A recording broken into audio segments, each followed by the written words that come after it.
اعوذ باللہ من الشیطان الرجیم بسم اللہ الرحمن الرحیم ان تکفروا فإن اللہ غنی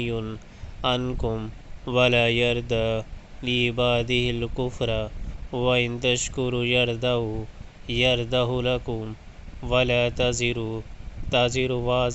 وازرة وزر اخری ثم إلی ربکم مرجعکم